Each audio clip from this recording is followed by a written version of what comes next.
Terima kasih atas waktunya. Di sini saya akan mempresentasikan evolusi fintech.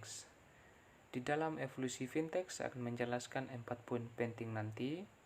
Yang pertama itu pengertian fintech, yang kedua perkembangan sistem fintech di Indonesia, yang ketiga jenis-jenis fintech di Indonesia, dan yang keempat peran fintech di Indonesia.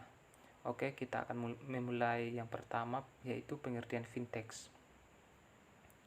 Fintech adalah suatu hasil gabungan antara jasa keuangan dan teknologi yang membuat perubahan pada bisnis modal dari yang sebelumnya menjadi modern. Yang kedua, perkembangan sistem fintech di Indonesia.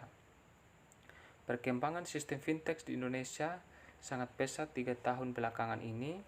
Munculnya asosiasi fintech di Indonesia pada tahun 2015 menjadi salah satu cikal bakal pemicu. Pada tahun 2016, satu persatu perusahaan yang menggunakan sistem keuangan bermunculan. Hadirnya teknologi berbasis internet yang diadopsi oleh perangkat telekomunikasi semakin menambah pesat perkembangan sistem keuangan berbasis teknologi di Indonesia. Yang ketiga itu jenis-jenis fintech di Indonesia. Pertama itu pembayaran, clearing, dan penyelesaian. Sistem keuangan berbasis teknologi memungkinkan dilakukan pembayaran, clearing, dan penyelesaian yang dilakukan secara online. Jadi konsumen atau nasabah tidak harus datang ke bank untuk menyelesaikan kewajibannya. Yang kedua itu deposito, pinjaman, dan penambahan modal. Adanya sistem keuangan berbasis teknologi memungkinkan peminjam dan pemberi pinjaman dapat berada dalam satu sistem dengan kesepakatan tertentu sesuai dengan peraturan yang telah ditetapkan oleh pihak memiliki otoritas. Yang ketiga itu manajemen risiko dan investasi.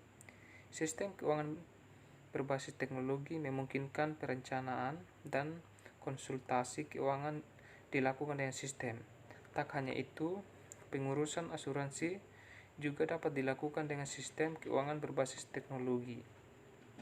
Yang keempat, market provisioning.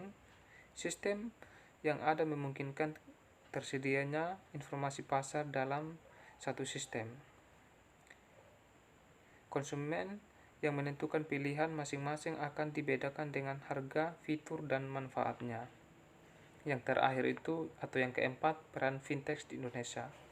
Pertama itu mendorong kemampuan ekspor UMKM yang saat ini masih rendah.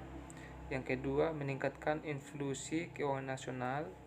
Yang ketiga, mendorong distribusi pembiayaan nasional yang masih belum merata. Yang keempat, membantu pemenuhan kebutuhan pembiayaan dalam negeri yang masih sangat besar. Dan yang terakhir itu atau yang kelima, mendorong pemerataan tingkat kesejahteraan penduduk. Mungkin hanya ini saja materi yang saya dapat paparkan atau dapat dipresentasikan. Sekian dan terima kasih.